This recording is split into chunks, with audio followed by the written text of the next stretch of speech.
Ito, grabe rin dito. Anong street na ba ito? Lawaan Street. Malalim na rin pala rito. Santo Tomas, Pampanga.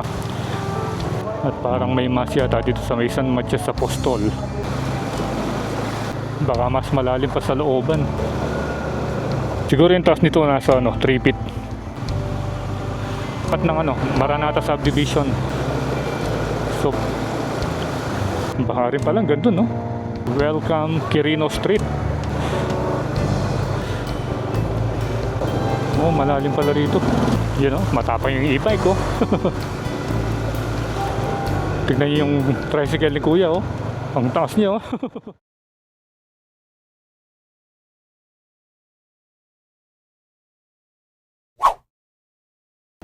Welcome Santo Tomas, Pampanga.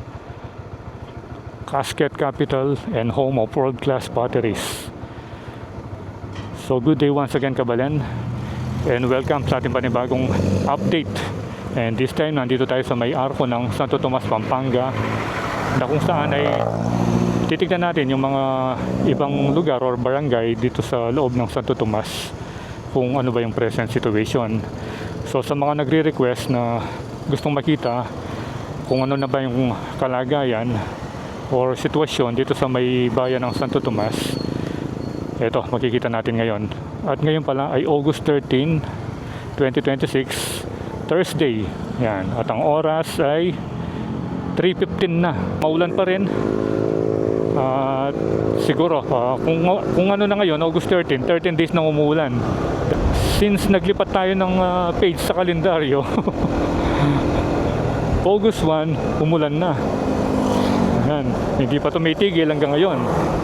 Yun ay after nung Typhoon Luis tsaka Typhoon Maymay. At ito yung sa mga kanto, ayan, lubog na, oh.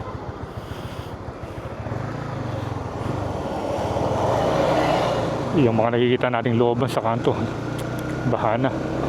Dito pa lang nakikita na natin.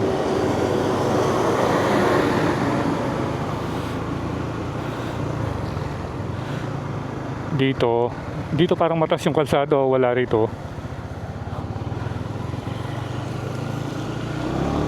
So ngayon dito, umpisa rito. At nakikita natin yung mga kolong-kolong, oh, ayan, oh. Naghihintay ng mga pasero, mga scooter. Ayan.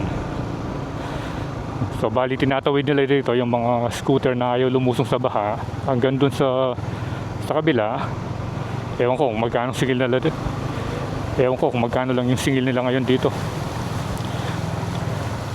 Kasi dun sa Mayapalit, San Simon, halos 300 to 400 yata yung singil nila. Ayan, oh. Matindi na yung baha pala rito. Kailan ba tayo, dumaan tayo rito, I think 5 days ago. Nung galing tayo ng Apalit. Hindi pa baha rito nun. Yung baha nun, yung sa may sa may Fiorenza at saka dun sa may CDCP. Ngayon dito, malalim na rin pala rito. Dito yan sa tapat ng Novo at saka Rosie. Bali I think San Matias na yata ito, o San Matias. Yan.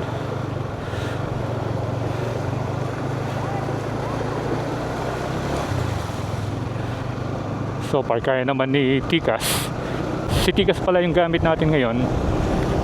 Dahil nagpahinga muna si The Trinity. Injured siya ngayon, eh. Hindi muna niya magagamit ito. Kaya pinahiram muna sa atin para makasama natin sa ating mga adventure ng ilang araw. So far nasusubukan yung tapang ni Tikas pagdating sa mga baha. At dito na tayo sa may San Matias Parish Church. Yan, oh. Pero bago tayo pumasok dyan, daanan muna natin yung dito sa may tapat ng McDonald's. Tingnan natin yung kalagayan dito.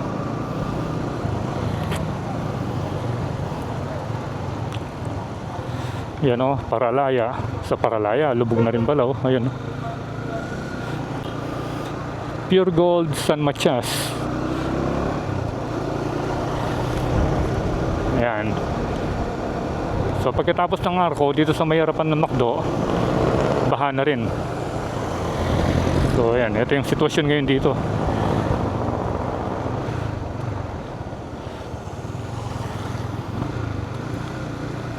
Ayan, oh.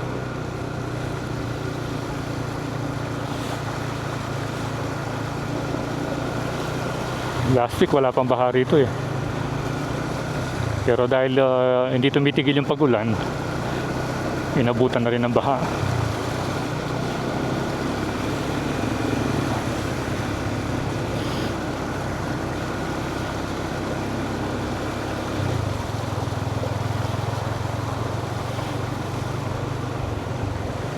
You know, matapang yung e-bike ko.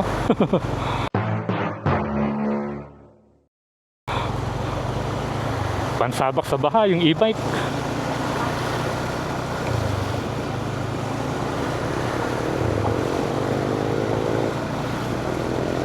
Ayan. Current situation dito sa may MacArthur Highway, Santo Tomas area.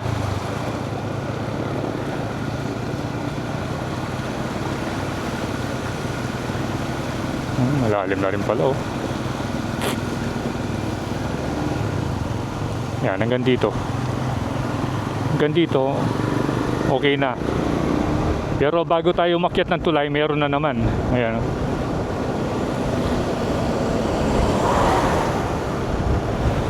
Yung mga kulong-kulong, nakakadaan naman.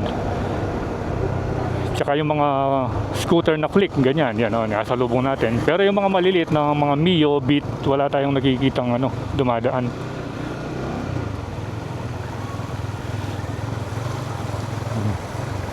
Yun, no? Oh, dun banda, malalim, no? Ayan, yung click, kayang-kaya naman. Oops. Merong nagdi-deliver ng parcel dito. Dito na lang uminto. Ayan, no? Si Kuya, ayan, no? May dalang parcel. Ito, STO Express. Ito yung sitwasyon ngayon dito.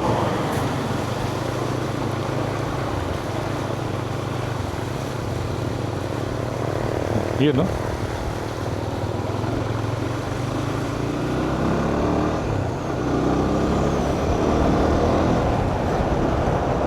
And then, maraming nagtitindang mga tilapia.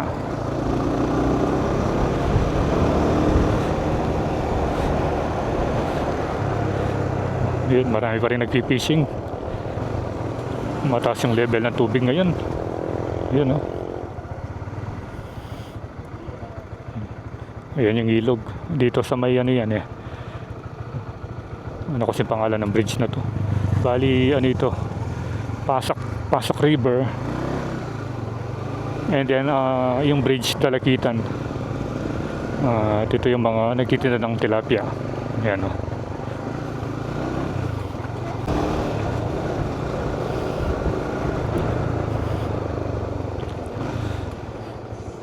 So, balik na tayo doon. Pumunta muna tayo doon sa loob ng Santo Tomas. Okay, so ngayon naman try natin pumasok dito sa kantong papuntang sa loob ng Santo Tomas. At parang may mas yata dito sa may San Matias Apostol. Ayun, doon na pala, baha na, oh. Sa bungad pa lang. So far, kaya naman ng mga tricycle, so pwede naman tayong dumaan. Ayan, dito yan sa may lampas ng Alphamart and tapat ng O-Save. Yan.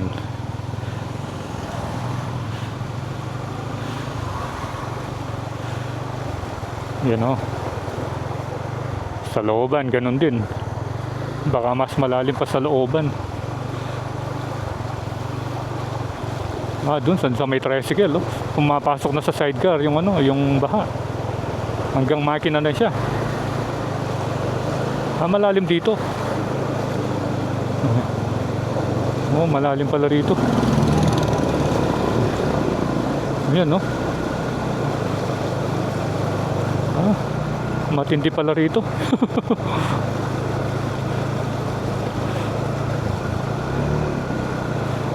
Yan ang sitwasyon ngayon dito sa may Santo Tomas,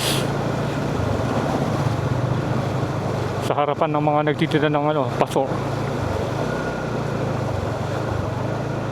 Ayun si kuya, medyo nahihirapang magbike.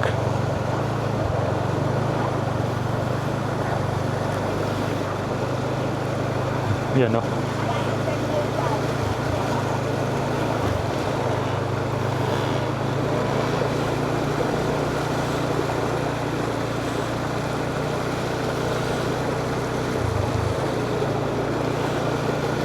So bali yung baha hanggang dito sa ano bang meron dito.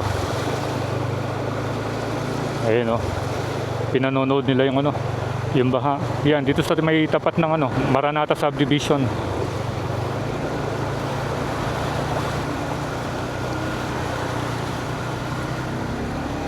Yun. Yung lalim nun At meron mga nakatambay rito. Ito pa. Yan, dito sa sa may tapat ng ginagawa nilang NSCR project. Baha rin palang gandun binaha yung yung construction site ng NSCR Santo Tomas Viaducts. Ito na naman.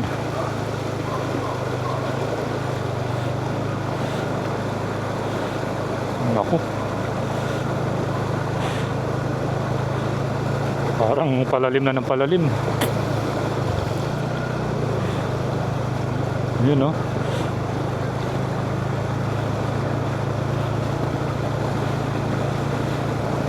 mas mahaba yata yung baha rito. Tignan niyo yung tricycle ni kuya ang taas niya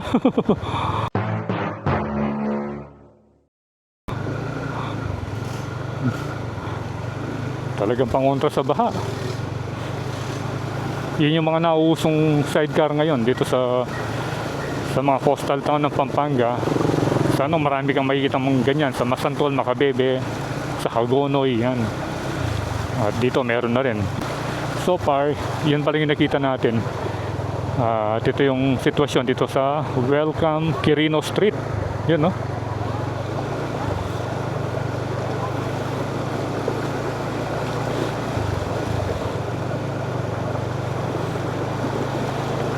So at least nakita natin yung current situation dito. Kasi last week dumaan pa lang tayo dito nung galing tayo ng Minalin. Hindi pa ganun kalakas at katagal yung ulan. Wala pa tayong nakitang ganito. Pero ngayon dahil araw-araw hindi tumitigil, yan yung nangyari.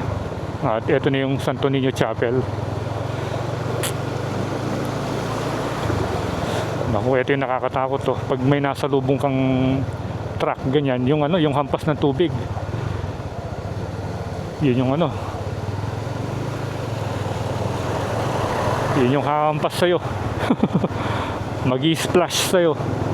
Ay naku, dito pala yan ang haba pala ng rito, baha.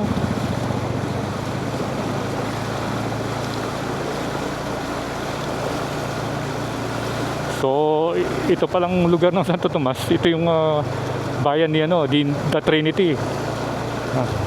Yan, pero hindi pa tayo nakarating dun sa bahay niya rito, yung kanilang old house.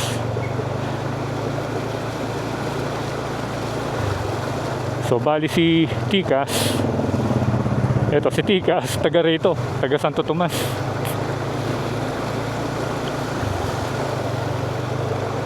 Ay, matindi. Welcome Balut Street. Ayan sa Balut Street kaya, ayun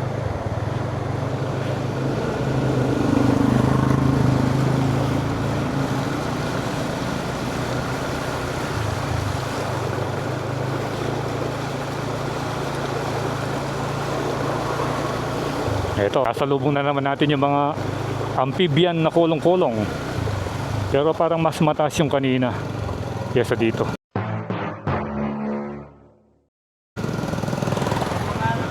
Yan, hanggang dito pala sa may hanggang dito sa may tulay.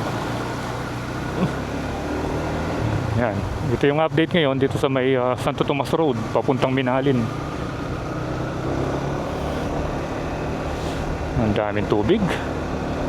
Ayan o, San Vicente Bridge.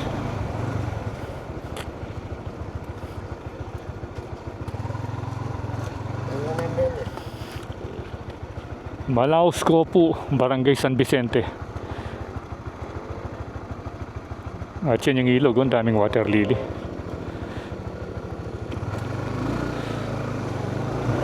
Diretso pa tayo ng konti.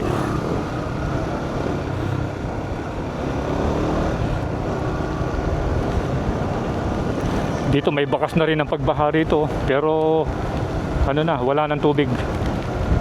Ayun, bumuhos na naman yung ulan. Akala ko kanina magpo-post muna. Nag-play agad.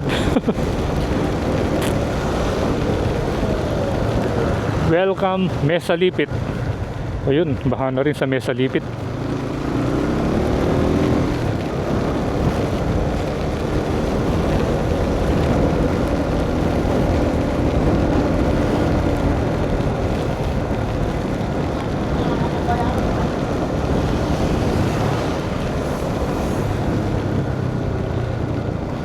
Kakagawa nila. Bali, naglagay ng extension dun sa dun sa shop. And then dito sa swing arm, dun sa magkabilang joint ng swing arm. Tapos yan, ganyan kahaba yung kadena. Siguro yung taas nito nasa 3 feet.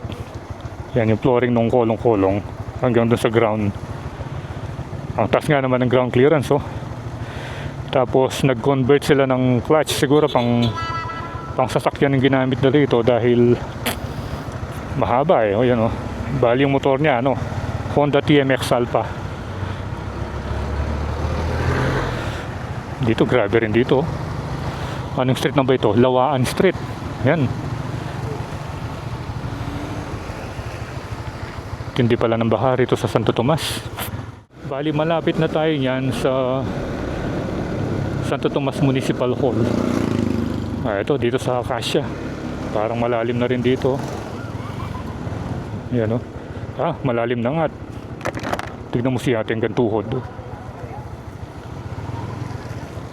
Malalim pala dito sa Acacia.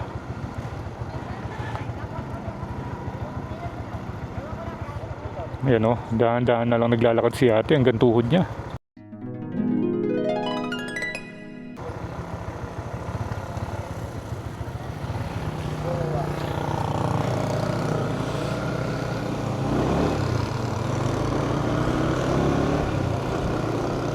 May bago palang rito tindahan Mini Mart.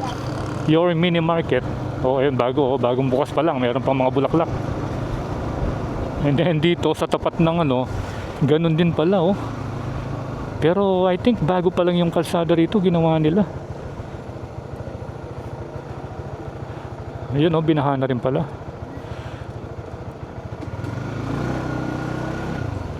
Ayun tinasan yung kalsada rito.